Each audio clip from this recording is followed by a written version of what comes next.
ప్రాంతంలో ఎప్పుడు ఏ ఎస్సీలకు ఏది జరిగినా పెద్ద కాంట్రవర్సీ అవుతూనే ఉంటారు. ఎప్పుడు ఒక నెలకు ఒకసారన్నా మీరు కాంట్రవర్సీ అవుతూనే ఉంటారు. ఎందుకంటారు? చచ్చిపోతున్నారండి, చంపబడుతున్నారండి.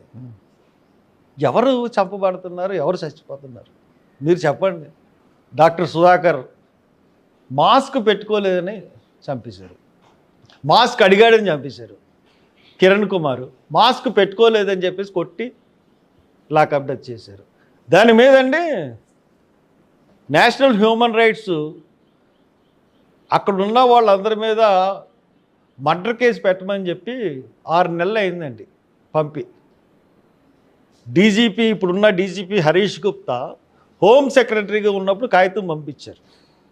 ఇప్పుడు దాకా కేసు కట్టలేదు, ఎస్ఐ మీదను సిఐ మీద. అన్ని పోరాటాలేనా? మీ అంశం మీ కుమారుడు శ్రీరాజుకి కూడా నిన్న కాంగ్రెస్ పార్టీలో ఉన్నారని మీరు చెప్తున్నారు. నిన్నటి రోజు అన్నాచలం అంటే వైఎస్ షర్మిలారెడ్డి గారు వైఎస్ జగన్మోహన్ రెడ్డి గారి మధ్య ఆశిత కథలు గొడవలు జరుగుతున్నాయి. ఇటీవల రాజశేఖర రెడ్డి గారు రాసిన విల్లామా కూడా బయటకు వచ్చింది, పెద్ద చర్చ జరుగుతోంది.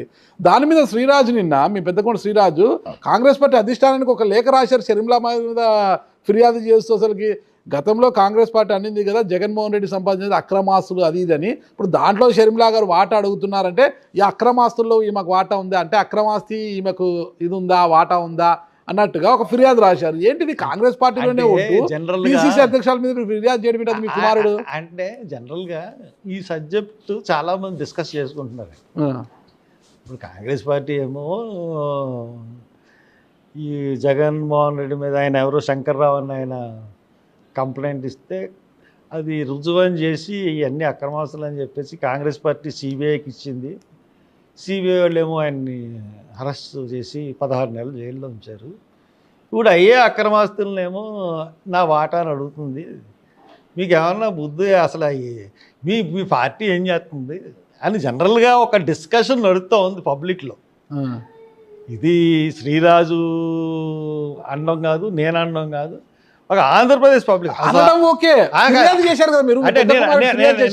ఏంటంటే ఆ షర్మిలాని ఇక్కడ అసలు చాలామంది నవ్వుకున్నారు. తెలంగాణ ఆడపడుచుని, తెలంగాణలో పుట్టాను, తెలంగాణలో పెళ్లి చేసుకున్నాను, తెలంగాణలో పిల్లలు కన్నాను, తెలంగాణలో పార్టీ పాదయాత్ర చేస్తున్నారు అన్న అమ్మాయిని తీసుకొచ్చి ఆంధ్రప్రదేశ్కి పిసిసి ప్రెసిడెంట్ చేశారు.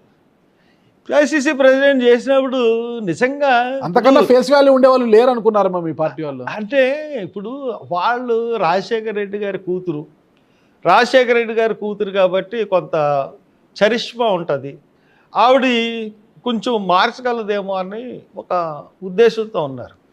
ఆ ఎలక్షన్ అయిపోయిన తర్వాత తెలిసిపోయింది. అంతకుముందు ఎంత శాతం అయితే ఓట్లు వచ్చినాయో, మేము అన్నిటికన్నా మాతో ఎలియన్స్ పెట్టుకున్న పార్టీకి అరకులో ఎక్కువ ఓట్లు వచ్చినాయి కాంగ్రెస్ కన్నా. కమ్యూనిస్ట్ పార్టీ మాతో ఎలియన్స్ పెట్టుకుంటే మొత్తం షర్మిలా అందరికన్నా కమ్యూనిస్ట్ పార్టీ వాళ్ళకి ఎక్కువ ఓట్లు వచ్చినాయి పార్లమెంట్కి. కాబట్టి ఇంకా అధిష్టానం వరకు ఏం చేయాలంటే షర్మిల వల్ల లాభం లేదు, ఇంక ఎవరినన్నా మంచోళ్ళని ఎవరిని తీసుకొస్తే బాగుంటుంది అన్నది ఎక్సర్సైజ్ చెయ్యాలి. ఓకే, అంతేగాని ఇప్పుడు ఆవిడ 2 ప్రెస్ మీట్లు పెట్టింది. వైఎస్ షర్మిలాని ప్యారలల్ గా అంటే ఆమెను రీప్లేస్ చేసే వాళ్ళు ఎవరున్నారంటారు కాంగ్రెస్ పార్టీలో? అంటే ఇప్పుడు ఎలా ఉందంటే అండి రాష్ట్ర పరిస్థితి ఎలా ఉందంటే, ఇప్పుడు జగన్ వచ్చినా లేకపోతే తెలుగుదేశం పరిపాలన చేస్తూ ఉన్నా, కూటమి పరిపాలన చేస్తూ ఉన్నా సేమ్ పరిపాలన అండి. అప్పులు తీసుకొస్తున్నారు, పరిపాలన చేస్తూ ఉన్నారు. తర్వాత భూములు, ప్రభుత్వ భూముల్ని చాలా 99 పైసలకి ఎకరం లీజుకి ఇచ్చేస్తున్నారు. తర్వాత రియల్ ఎస్టేట్ వాళ్ళకి లీజుకి ఇచ్చేస్తూ ఉన్నారు. ఇప్పుడు జగన్ ఏం చేశాడో వీళ్ళు అదే చేస్తూ ఉన్నారు. ప్రభుత్వ సంపద, ప్రజా సంపద అన్నది ప్రైవేటు వ్యక్తుల చేతుల్లోకి వెళ్ళిపోతూ ఉంది. ఇవన్నీ చూస్తూ ఉంటుంటే నాలాంటి వాళ్ళకి చాలా బాధ కలుగుతూ ఉంది. కాబట్టి ప్రజలు ఈ పోకడిని అంటుపెట్టి కాంగ్రెస్ పార్టీని తీసుకురావచ్చేమో, తీసుకురావడానికి పగలు కూడా కలలు కంటారు తీసుకురావడానికి ఏ సామాజిక వర్గం అయితే ఈ 2 పార్టీలతో ఇబ్బంది పడిందో ఆ సామాజిక వర్గానికి పట్టం కడితే ఎస్సీ సామాజిక వర్గం ఇబ్బంది పడింది.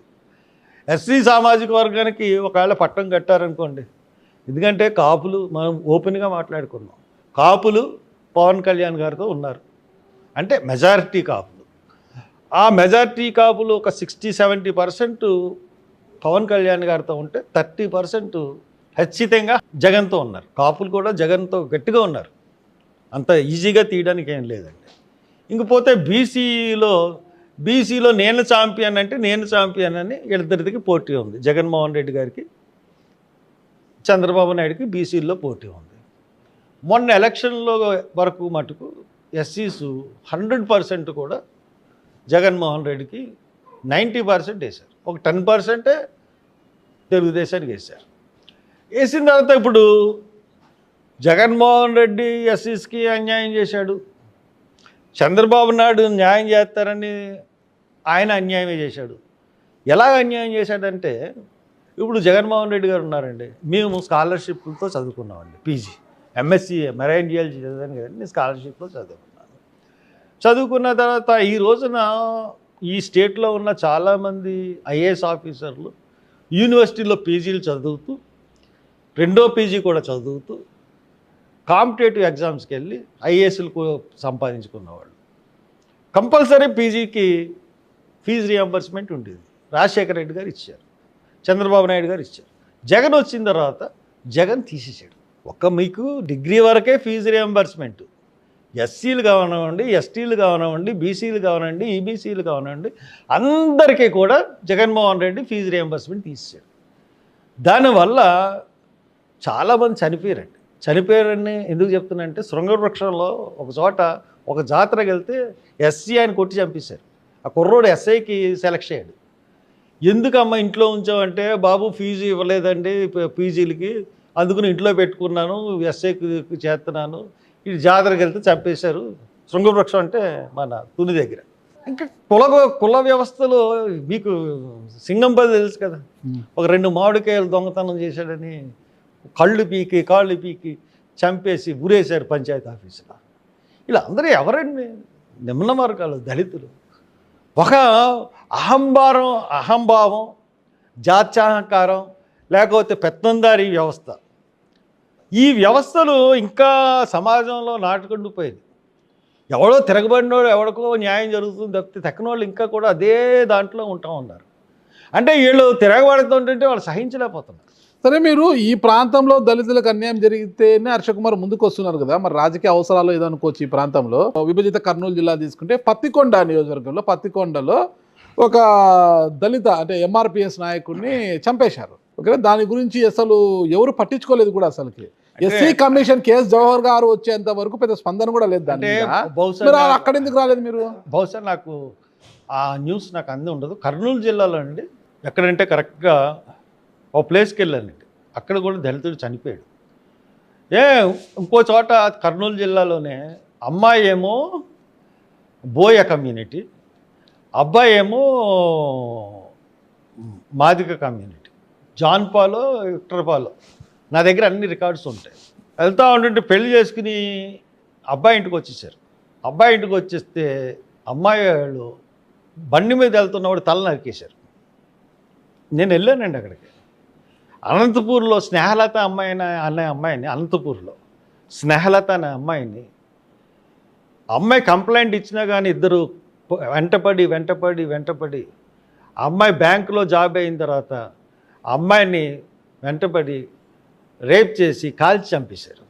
తర్వాత మీకు హిందూపూర్లో రాజ్ సంపత్ అని చెప్పి అడ్వకేట్, ఆడిని కేరళ నుంచి పిలిపించి ఒక అడ్వకేటు వాడిని పోలీసులతో పిలిపించి వాడిని దారుణంగా నరికి చంపేస్తే 1 year ఫైట్ చేసిన తర్వాత మొన్న అతన్ని 1 year తర్వాత నేను అతన్ని అరెస్ట్ చేయించాను. ఈ ఫైటింగ్ అంతా ఎందుకోసము? ఈ పోరాటం ఎందుకోసం అంటారు? ఎందు గురించి అండి? ఎవరైతే సమాజంలో అట్టడుగు నుండి వాళ్ళకి సహాయం అందకుండా ప్రభుత్వాలు అన్యాయం చేస్తూ ఉంటే, నాలాంటి కూడా నేను ఎందుకు 2 సార్లు ఎంపీ అయ్యాను, నాకు ఇంకొక పదవి చెయ్యాలా చేయకూడదా అన్నది నాకు అనవసరం. బట్ ఈ సమాజంలో మీ కుమారులు ఇద్దరికి కూడా ఒక ప్లాట్ఫామ్ ఏదో ఒక రాజకీయ పార్టీలో అంటే మీ చరిష్మా మీద ఒక రాజకీయ పార్టీలో ఒక ప్లాట్ఫామ్ ఏర్పాటు చేయడానికా లేదంటే రాజకీయ అవసరాల కోసం అంటారా? ఇప్పుడు నాకు అనంతపూర్లో వెళ్ళి హిందూపూర్లో వెళ్ళి కర్నూలు అప్పుడే కదా చరిష్మా, లేకపోతే నంద్యాలలో హర్ష కుమార్ గారు అలా కాదండి, 10 మంది నోళ్ళలో నాంతే కదా మీరు అలా కాదండి. హీరో అయిపోతారు, హీరో అయిపోయిన తర్వాత పార్టీలు మిమ్మల్ని ఆహ్వానించే అలా కదండి. నంద్యాల వెళ్ళి అబ్దుల్ సత్తారు యాక్సిడెంట్లో చనిపోతే చంద్రబాబు నాయుడు ఏమన్నాడండి, ఆ కుటుంబానికి న్యాయం చేస్తా అన్నాడు. వచ్చి న్యాయం చేశాడండి. సుధాకర్ కుటుంబాన్ని న్యాయం చేస్తా అన్నాడు, చేశాడు. మరి మీరు చేస్తున్నారా? చేయడానికి ఏం చేయగలం మేము? అంతే మేము కదా. చెప్పగలం, పోరాటం చేయగలం, ప్రభుత్వంలో లేం కదా. పేపర్లో తాటికాంత అక్షరాల్లో పేరు, ప్రసార మాధ్యమాల్లో హర్ష కుమార్ గారి పేరు, సోషల్ మీడియాలో హర్ష కుమార్ గారి పేరు, ఇంకా మీ సెల్ఫ్ సోషల్ మీడియాలో మీది ఉంటుంది అనమాట. అంటే ఒకటి చెప్తున్నాను, మీరు మీడియాలో అంటున్నారు కదా, నా న్యూస్ ఆంధ్రజ్యోతి ఇది, ఈనాడే ఇది, న్యూస్ దగ్గరికి మీరు చెప్పింది న్యూస్ మిమ్మల్ని ఎత్తుకుంటూ వచ్చేలా చేస్తారు మీరు. ఇవన్నీ కూడా దగ్గరికి హర్ష కుమార్ గారు పోరు, న్యూసే హర్ష కుమార్ గారికి ఎత్తుకుంటే ఈ 3 పేపర్లు కానీ ఈ ఛానల్స్ కానీ మీరు చూడండి. ఇప్పుడు కాస్త కూతూ TV9 NTV వాళ్ళు కొంచెం వేస్తున్నారు ఈ మధ్య. నేను చెప్పిన మీడియాలు సాక్షి వాళ్ళు లేరు, ఆంధ్రజ్యోతి వాళ్ళు, TV5 వాళ్ళు లేరు, వీళ్ళెవరూ లేరు. గవర్నమెంట్కి వత్తాసు పలుకుతున్న ఒక పార్టీకి వత్తాసుకున్న టీవీలు నేను ఏం చేసినా వేయరండి. ఇంకా నా సొంత సోషల్ మీడియా నాదే వేసుకుంటున్నా మీడియా కాబట్టి నేనే పెట్టుకుంటాను, అవి చూస్తారు అందరూ.